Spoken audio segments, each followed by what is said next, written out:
relaxing after a hectic week, flicking through the papers, a kick about with my little man AC. You gonna catch? Yeah. Yeah. These are my Sunday pleasures.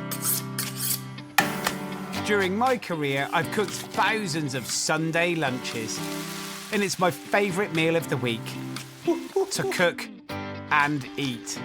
A delicious, extra special family treat made with love. Pinch of salt, please, chef. Skills. And attention to detail. I'm Chef Tom Kerridge, and these are my Sunday lunches. 8 amazing menus to share with family and friends. And I'll take you step by step through cooking each dish in the right order, so it's all perfect when it comes to the table.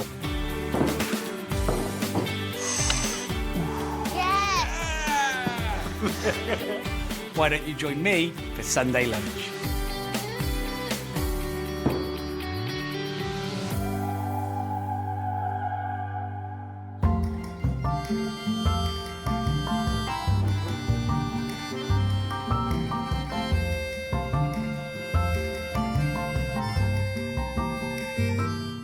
So when you think of a Sunday lunch, you quite often think of a big joint of meat as a centrepiece, the focal point, but that doesn't have to be the case. That family style of service, things being plonked in the middle of the table and people helping themselves, is something that the Italians do very, very well.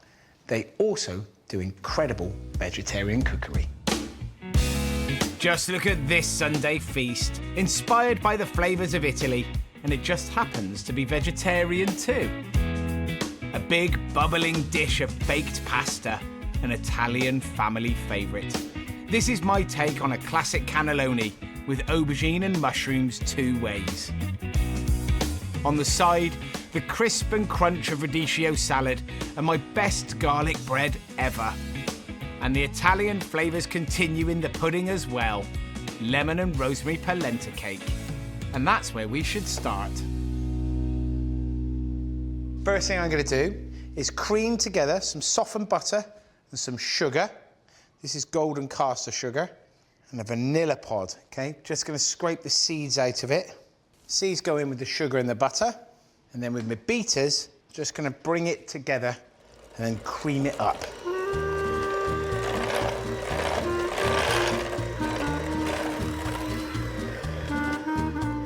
Then into this mix, I'm going to put 4 eggs, 1 at a time.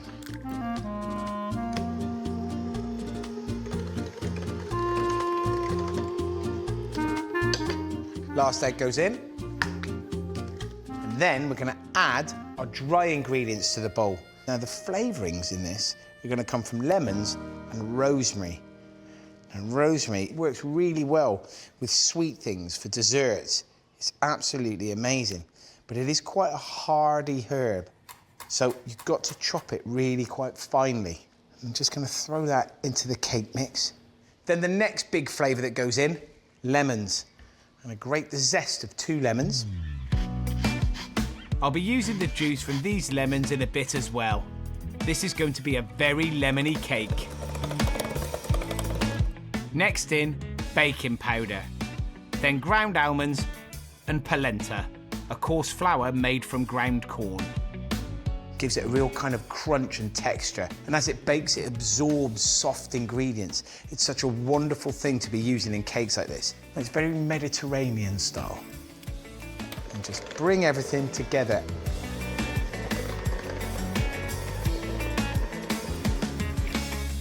Just gonna put this cake mix into a lined cake tin. And you can see, Danny, getting close there. It's quite a thick batter. And just push the cake in from the middle outwards. Then with a palette knife, just kind of work it around and smooth it out. Just try and make it as even as you can. When you bake a sponge, they're quite light and airy. So as they bake, if you've got a slightly uneven top, it kind of sorts itself out because it puffs up, souffles a little bit. This cake is more of a bake. So if you can make it nice and neat now, that's how it will look, the end result when the cake is cooked. And there we have it. Goes into a preheated oven, 160 degrees fan, for 50 minutes. Whilst that's cooking, I'm just going to make a lovely rosemary syrup to go with it. Into a small saucepan, put golden caster sugar, a splash of water, and the juice of 2 lemons. Then add some rosemary sprigs and bring to the boil. Simmer for 5 minutes so that the lemony syrup becomes infused with that wonderful scent of rosemary. Leave on one side till the cake's finished baking. And while the cake's in the oven, I can get on with my Italian-inspired main course. I'm going to be making a creamy and mushroomy vegetarian cannelloni. And cannellonis are kind of like tubes that are filled. So that filling is so important. That's what we want, all that flavour. We want that robust kind of texture. Today's gorgeousness is meaty vegetables, aubergine, and big mushrooms. No matter whether you're a vegetarian, a meat eater, it doesn't matter. Everybody wants food to taste incredible and flavoursome. We're going to start off with onions. Get a pan on the stove, nice and hot, and a good loz of oil. Onions will go into the pan. And the garlic, got 4 cloves, and these are big cloves, so don't be scared with it. Next, I'm roughly chopping the first lot of mushrooms going into the dish. Now, these are large portobello mushrooms. They kind of have a wonderful flavour of the woodlands and fields. Quite subtle, but at the same point, they're big and they're chunky. It's all about the texture. My onions are softening. They're beginning to get a little bit of colour on them. And into that, I'm going to put my chunky chopped garlic. And then at this point, just after a minute or two, I'm going to throw in those mushrooms. While they're cooking with the onion, I'm chopping the aubergines into similar-sized chunks, then adding them to the pan. If you normally think cannelloni filling is maybe minced beef or minced pork, and it's chunky and it's rich, which is exactly what this is. And the added flavours now are going to come from 2 ingredients here. One is a tin of tomatoes, chopped.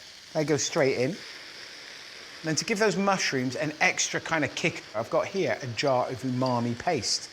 Umami paste is a flavour booster, and this one is vegetarian, containing tomato paste, dried mushrooms, soy, miso, and spices. And it's just all those kind of salty, savoury, rich flavours.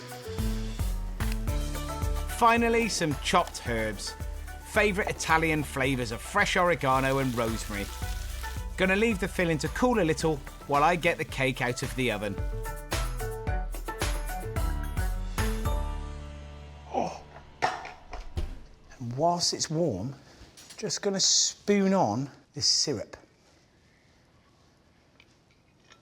It's so important to do this whilst the cake's warm, because if you wait for it to go cold, the syrup will just sit on the top and won't absorb. You need it to be hot so that all of its pores are open.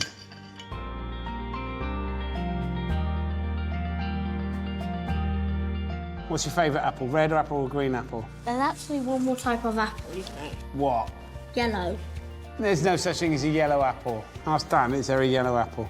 Is there a yellow apple? No. There is. There is, Dad. See, Dad? Want to try them? That's a yellow apple. Yeah, do you want to try it? Yeah. You taught me something about food. You know more about food than me.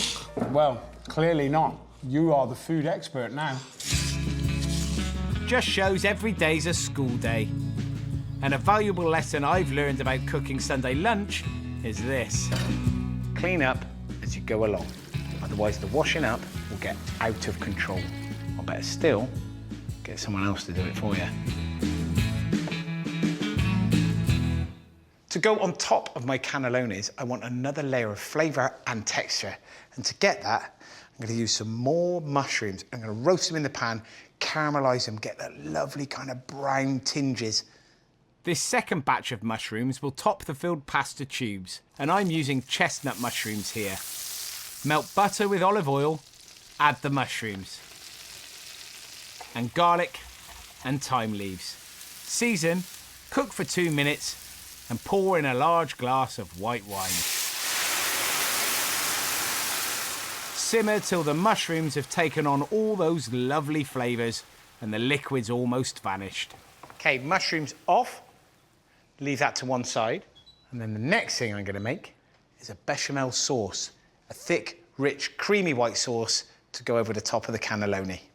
Starting off with butter and flour. Melt the butter and stir in the flour to make a roux. Cook it for a couple of minutes, whisking all the time. Then gradually add in milk and keep whisking till it's thick.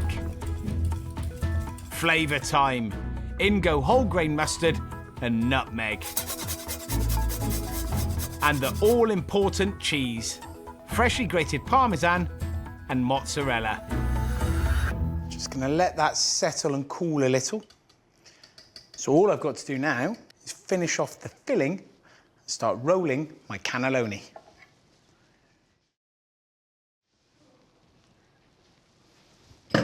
Skills.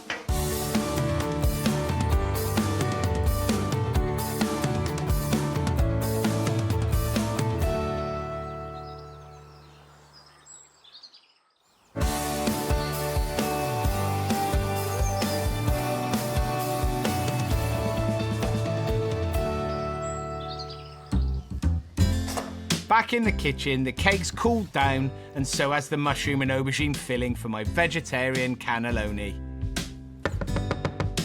To that, I just need to add some ricotta cheese and breadcrumbs. Just give that a good mix in. Now, it's time to make my cannellonis.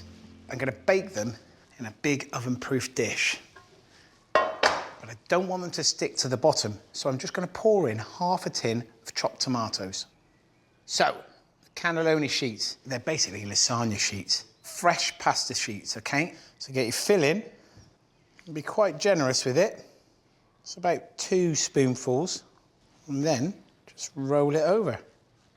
Form a nice cigar, and then stick that into your tray. These ready-made lasagna sheets are a great time saver, but if you can't find them, soften some dried sheets in boiling water before rolling. When I was growing up, lasagna was one of the best things to eat. Now, you could get them like oven-ready ones, but the best ones were the ones where my mum had made this gorgeous bolognese sauce. And then you spent the effort making the bechamel, and then having that fun in layering it up and making it into something special. And it's one of those dishes that we make the day before you want to eat it. So that anticipation, the wait, knowing full well that you've got lasagna coming. And this, very similar. You can make this up the day before and then cook it on your Sunday lunch. It'll sit in the fridge quite happily, ready for you to cook it. I'll get about 11 or 12 rolls out of this mixture, which will fit in the dish in 2 layers. I love a baked pasta dish. They're fantastic. A pasta is often seen as that midweek tea because it's quick and easy to cook. But you know what? With a little bit of effort, a little bit of energy, you can turn simple pasta dishes into something spectacular and perfect for a Sunday lunch. And I really enjoy the construction element of this recipe. Filling each tube with goodness, then packing and stacking them neatly into the dish. Very zen for a Sunday. And there's some more building still to do. We're gonna add the other half of the tomatoes from the tin. And then those lovely roasted mushrooms that have cooled down a little bit. They've got that wonderful kind of caramelization where we've fried them. Then pour over the gorgeous thick cheesy bechamel topping. And finally, grate over some more Parmesan cheese. Give it a really good coating. Think of it as snow falling on the Italian Alps. Ready for the ski season. Parmesan isn't vegetarian, so if you want this dish fully veggie, get one of the vegetarian alternatives. Look at that. Gonna go in an oven, 180 degrees fan, for around about 35 to 40 minutes, till it goes a bit caramelly, golden brown.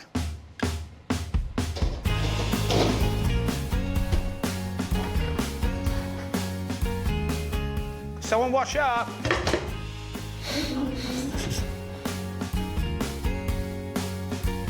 To go with my polenta cake, I'm making some sweetened cream by whisking double cream with vanilla extract and icing sugar.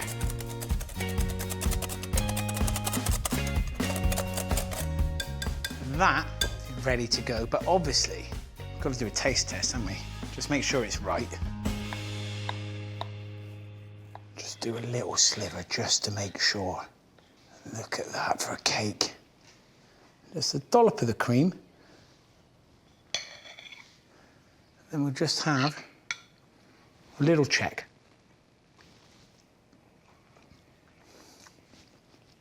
Zingy. And you know what? The best bit about it all is those little flecks of polenta, crisp, crunchy little nuggets that goes all the way through it. The texture of my cake is unbeatable, thanks to the combination of that polenta and the ground almonds. And with the rosemary-scented syrup over the top, you could say this is like an Italian-style lemon drizzle. Just gorgeous. An Italian meal wouldn't be complete without roasted garlic and herb ciabatta, otherwise known as garlic bread. So here, I have some softened butter and, of course, garlic. Now this is a whole head of garlic, okay? I've wrapped it in tin foil and I've baked it in the oven, leave it to go cold. If I get my knife, I'm gonna cut it straight in half. You can see the middles of that garlic is all roasted, gone really soft and gooey. And you just squeeze it if you like, kind of just pop out. Normally when you put garlic into garlic bread, it goes in raw and it has quite a pungent kick to it. And this still has that wonderful garlic flavour that you're looking for, but it's roasted, it's sweeter. To make my garlic butter really special, I'm adding chopped flat leaf parsley and thyme, seasoning and a handful of grated parmesan. I'm obviously going to need really great bread to spread it on, and this is another time saver. I bought this one from the supermarket. Ciabatta, okay? Now, I've cut it in half, lengthways, and I'm gonna spread this garlic butter on each half. Now, I've chosen ciabatta because it's fantastic texture. Because of all the holes in it, it kind of hold all the butter as it melts. And then this is gonna go into the oven that already has the cannelloni in, okay? So that's been cooking for 20 minutes. And this is gonna cook for the last 20 minutes. So the cannelloni altogether 40 minutes, and this half the time. Year 1 maths. Completed it, mate.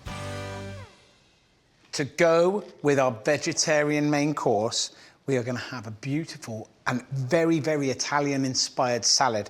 Now, these are bitter leaves, and they're kind of like a selection of radicchio, which are really strong, powerful, but they're beautiful, and the texture of them is fantastic. Snap. Absolutely delicious. Montage. I'm using 2 different varieties of radicchio. First, Castle Franco, which has yellow leaves speckled with red, and the more familiar red radicchio. They're both delicious. I'm also adding some baby spinach to the mix. Bitter leaves like radicchio are great with a sweet dressing. In a bowl goes honey, Dijon mustard, and white wine vinegar. Then whisk. Slowly drizzle in some olive oil and keep whisking it till it makes an emulsion. That's chef talk for a nice thick dressing. Season it well. And then you keep that to one side, dress the salad right at the last minute, because otherwise it will make it go all soft. But you want the salad to stay nice, crisp and crunchy. There are now some amazing smells coming from the oven. Oh, look at that. How wonderful does that look? And also, my cannellonis are ready as well. Gonna want to get a close up of this, Jack, because it's bubbling. Can you see it? great colour, wonderful smell.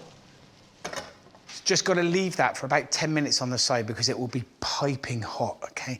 If you go into the middle, it'll be like molten lava in your mouth and you really don't want that. So just let it relax. Last jobs. Cut the garlic bread into wedges to serve, dress the salad, and finish it with toasted pine nuts. Ready for the family to dig in. I've got a veggie baked pasta dish full of flavours. Earthy aubergines and mushrooms, topped with creamy cheesy bechamel and parmesan. Alongside it, roasted garlic ciabatta and a crisp, crunchy radicchio salad with honey mustard dressing and toasted pine nuts. Job done. That is ready to serve.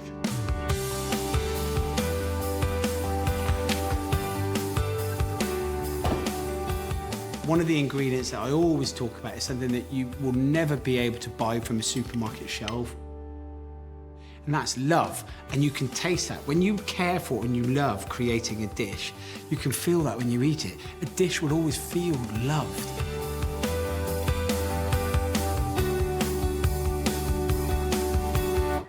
And that will definitely come out to the guest or your friends.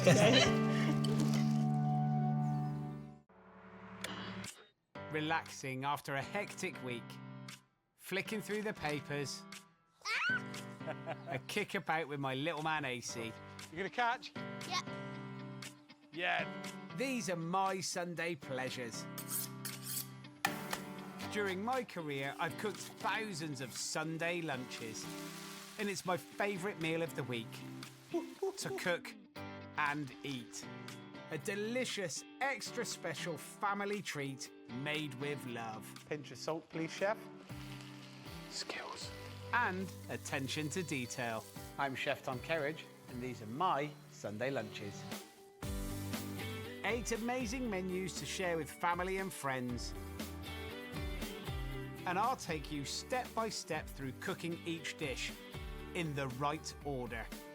So it's all perfect when it comes to the table. Yes. Why don't you join me for Sunday lunch?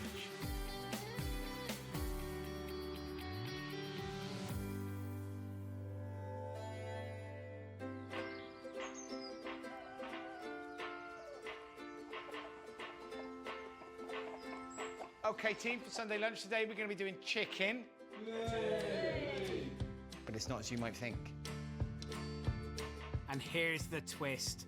We're having luxurious and creamy butter chicken curry and 3 delicious side dishes to make an amazing Indian-style family feast. For pudding, mango and passion fruit mini pavlovas. The meringue for these will take the longest, so they're the first thing to tackle. In here, egg whites. I'm going to whisk them up to a soft peak. And this is on full speed. They're beginning to go whiter, beginning to fluff up. And then I'm going to start adding all of this sugar, spoonful by spoonful. If you threw it all in, just the weight of that sugar would collapse the egg whites. And you can see that the egg whites now, they're looking thicker, richer. They're beginning to look shiny. The other thing you want to do is make sure you put the bowl on properly, because otherwise it moves. Look at this. Got that done? It's like a poltergeist has got it. Ooh. 2 ingredients will make the pavlova meringue crisp outside and chewy inside. Corn flour and white wine vinegar. And there you have it. Beautiful, whisked up, gorgeous, shiny and glossy meringue. I'm gonna pipe individual nests. I've got some baking parchment, look. I've drawn circles on it. You can draw around a coffee cup or something around about that size, and then turn it the other way, right, so the pencil is on the bottom of it. Then on your tray, get yourself a little bit of the meringue, bob it into the 4 corners, and that meringue just holds the paper still, and then you just pipe into the bottom like a base, around that circle, and then follow it round so it looks like that. Don't worry if it doesn't look too smart. They're going to take 1.5 hours in the oven at 100 degrees fan. Job done. Another job I can get done in advance is the pavlova filling. Whipping cream, Greek yogurt, caster sugar, and half a teaspoon of ground cardamom. And that will still give a hint of the dessert being in those Indian flavours that we're going to have as the main course. Then add the seeds of 1 vanilla pod and whisk till it thickens up. The next thing we're going to add to it is half a tin of Alfonso mango pulp. Arguably the best mangoes in the world come from India, but they only have a very short season. So if it's not Alfonso mango season, get the tin stuff, the pulp. Fold it through. I just want that kind of ripple effect. I'm going to cling film it, put it in the fridge. Now I can get on with prep for the main course. First, a marinade for the chicken with yogurt and spices. Now in here we've got garam masala, coriander and cumin, ground, sweet paprika, turmeric, and this here is Kashmir chili. So it's super red, okay? So it's a teaspoon of each. I'm also adding salt and grated garlic and ginger. You can see that gorgeous colour, that kind of like orangey bronze that starts happening. That's Kashmiri chili. And into that, we're going to put some chicken thighs. We're going to marinate them for about half an hour. You don't want to marinate them for too long because it kind of cures it a little bit, dries it out. In my fridge, mind out, Dan. Good, mate. I have here chicken thighs, skinless and boneless. And then I've just cut them in half. And they're going to go into the yogurt mix. The nice thing about thighs is there's always really good flavour. This marinade tenderises them as well, so they cook quite quickly. And they work so well for a curry like this. Just get your hand in, kind of work that marinade all the way through, and the smell that's coming off that is amazing already. They'll marinate in the fridge for half an hour. Next thing, naan breads. I've got self-raising flour, baking powder, yogurt, salt, and melted ghee, also known as clarified butter. And you can buy it in a tin like that. And then just get your hand in. Start kneading it together. And then once it begins to look a bit like a ball, as it's sticking together, take the dough out of the bowl, put it onto your chopping board. You can feel it starting to tighten. And then at this point, you're going to separate it into 12 little balls. Just cut it in half. So that way you know you've got to get 6 out of each. Cut it in half again, and cut those into 3. I did get GCSE maths the second time. Now, get yourself a little bit of self-raising flour, dust it onto the board, just roll your naan breads till they look a bit like that, squash rugby ball. Don't worry about the gnarly little edges. Drop them onto a tray. Then on top of them, we're going to put a tea towel, just so that they don't dry out too much. And do the other 6. You may be asking why are we making naan breads when you could just buy them. But this is a really nice and simple bread to make. We haven't got to prove it in any way. And there is that added satisfaction of having made the meal from start to finish. Everything. You've done it. Okay, last one.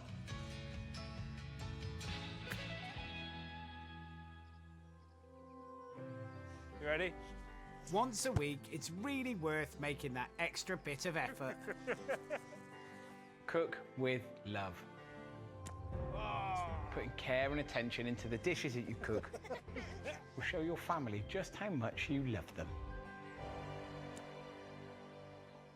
There's a couple more things we can get done in advance for today's lunch. And the first of these is my extra special raita. Now that's normally yogurt with cucumber. However, I'm going to do it slightly different this time. I'm going to do it with some baby spinach. Put the leaves in a pan, add a splash of hot water and let them wilt down.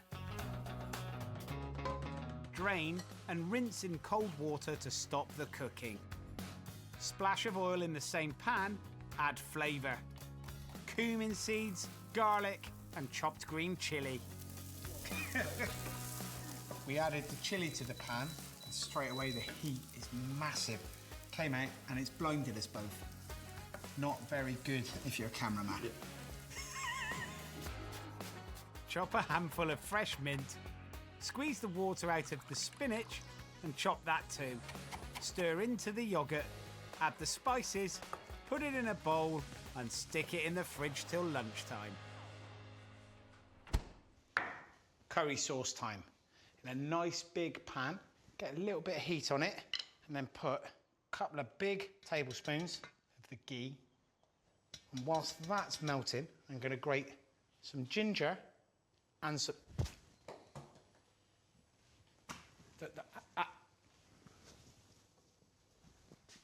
3-second rule, and no one's looking on a Sunday.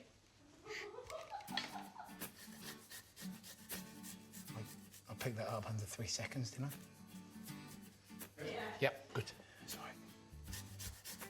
Garlic, grated. And then the ginger. First into the melted ghee, a big handful of finely chopped onion. And we're going to cook this 7-8 minutes until it begins to just get a slight tinge of caramelisation on it. You want that sweetness, the natural kind of sugars in the onion to start cooking out. And this is pretty much the base of really good curry sauces. When the onion has started to brown, add a cinnamon stick and 4 cardamom pods. I'm going to put in the grated garlic and ginger. And then next, we have Kashmiri chili, the same as before, okay? A teaspoon, garam masala, ground coriander, ground cumin, a pinch of salt, okay? It's just kind of replicating the marinade that was on the chicken. And into that, 3 tablespoons tomato puree. And the smells that are coming from this are amazing. Warming spices. It's quite homely. It's kind of like being wrapped up in a lovely duvet of spice. To complete the sauce, thick tomato passata, single cream, and some water. And finally, the spice that's the key ingredient to great butter chicken. It's methi leaves or fenugreek leaves, and you buy them from an Indian supermarket or you can get them online. And these are dried ones, but the flavour from them, it's not particularly strong, it's quite earthy, it's quite mild. As soon as it hits the warmth, it releases those oils. They give off this lovely warm pungency.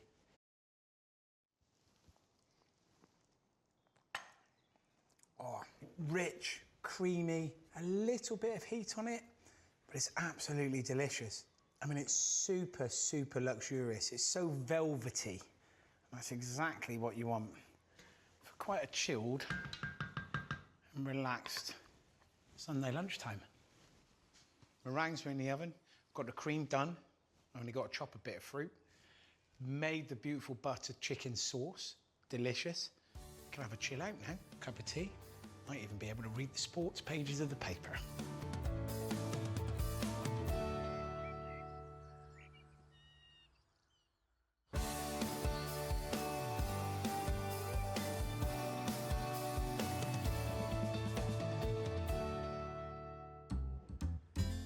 Getting my prep out of the way means I'm in good shape for the final push to lunchtime. My pavlova meringues are out of the oven and looking good.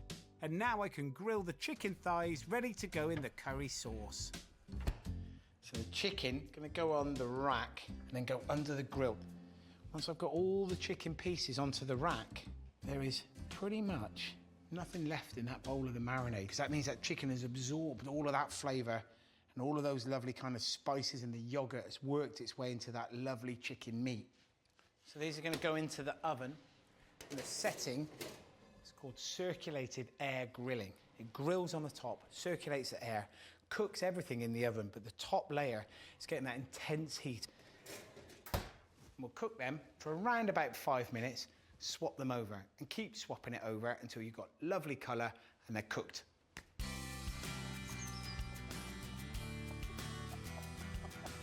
Growing up in the West Country, my first real idea of traditional Indian cookery actually came across when I was working in kitchens. One of the best chefs that I came across that cooked some of the best Indian food was Big Dave. Big Dave's girlfriend at the time was Indian, and she taught him so much about Indian food. So whenever Big Dave was on staff teas, you knew you were in for a treat. Look at those. They smell amazing, but they look incredible. I'm just gonna take them off the rack and drop them into the butter chicken sauce. And you can see all these pieces of chicken, they're nice and large, like good mouthfuls, except every now and then there's a tiny little nugget. Whilst no one's looking, that's officially called Chef's Treats. And it is. Oh, they're so good. It's probably the hardest thing I've done is to not eat them and actually put them in the sauce. And you can see on the tray, there's a little bit of juice, a little bit of flavour, all those nuggety bits. Get that into the pan as well. We're gonna leave that till it's time to eat it pretty much. We can bring it back up to the boil, get it nice and hot. Curry's ready to go, so I'm shifting up a gear to get the rest done. Griddle pan for the naan breads, medium heat, no oil. Flip them over and you just puff up just a little bit. Okay, and once they're griddled, look a bit like that. Crispy and crunchy on the outside, but still a little bit soft and doughy. You can put them back onto your tray. Just go with the next lot. And it doesn't matter if these cool down now, because they're cooked, they're done, they're ready to go. All you've got to do then, if you want to, is just reheat them in the oven. But today, it's not just naans with the curry. I'd never get away with serving an Indian dish to the family without there being some rice. I'm gonna do a saffron and pea pilau rice, starting off with ghee. I'm adding sliced onions and letting them caramelise in the melted butter for a good 10 minutes. Add saffron, cumin seeds, cardamom pods and cloves. Half a cinnamon stick, followed by uncooked basmati rice that I've rinsed in cold water. Add beef stock, bring to the boil, lid on and simmer till the stock's absorbed, about 15 minutes. Which gives me time to make a quick garlic and coriander butter to brush over the naans. Melt some butter and add chopped garlic and a pinch of salt. I'm just gonna warm it through and let that garlic kind of infuse into the butter. And I get some coriander and chop it up. Now there's a lot of you out there I know don't like coriander. If you don't want to use it, don't use it. It essentially then becomes an Indian garlic bread. Just as you hear the garlic begin to fizz and pop and the smell from that garlic and butter just kind of fills the kitchen, take it off the heat, throw in the coriander. Let the warmth of that butter just kind of wilt that coriander. And the flavour will become amazing in that pan. Very, very simple. I'll brush the naans with the butter just before serving. Rice cooked. Now for the final little bit of it, I'm going to add a load of frozen peas. Don't stir them in. Just put the lid back on. I'm going to leave it for about 8 to 10 minutes and the steam from that rice will cook the peas and then we'll give it a stir in. Now I'm going to finish the pavlovas, starting with a beautifully ripe mango. Take the bottom off and the top off.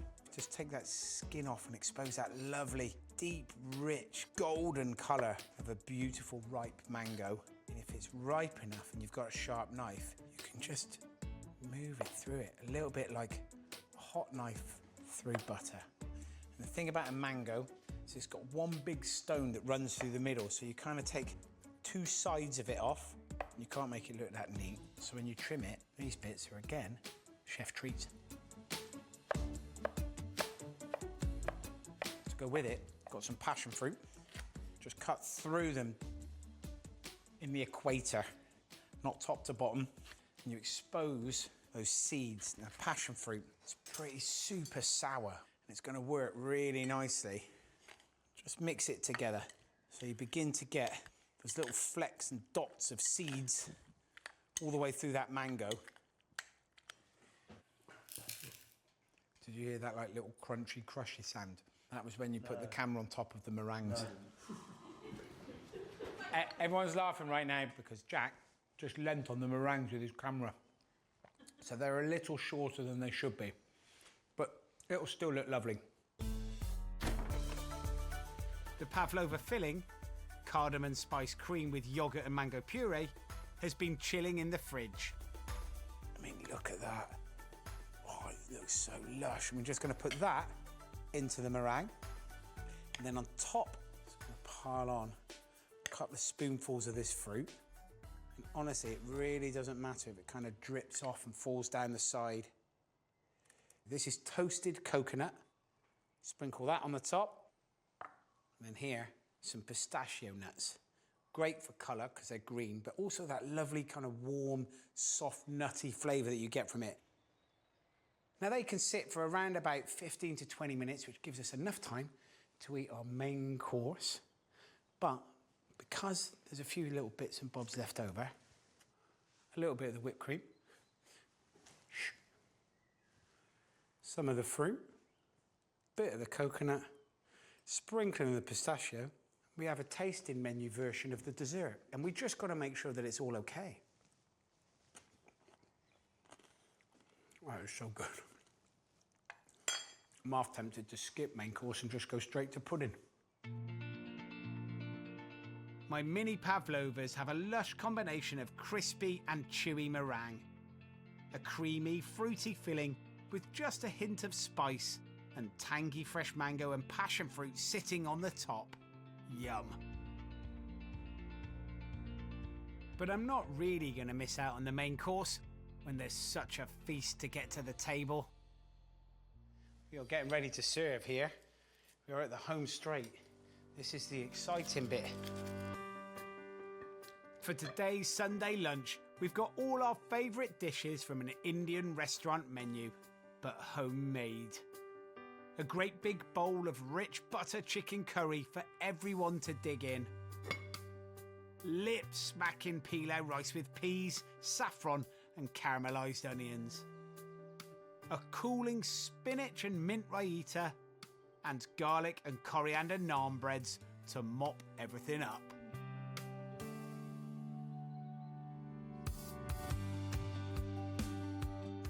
The good thing about Sunday lunch is that people have time to be a lot more experimental. Another spoonful. So maybe Sunday lunch is morphing slowly away from roast chicken, potatoes, broccoli, frozen peas and carrots, but into something a little bit more exciting, a bit more vibrant, a bit more fun. You can travel the world with food on a Sunday. Amazing.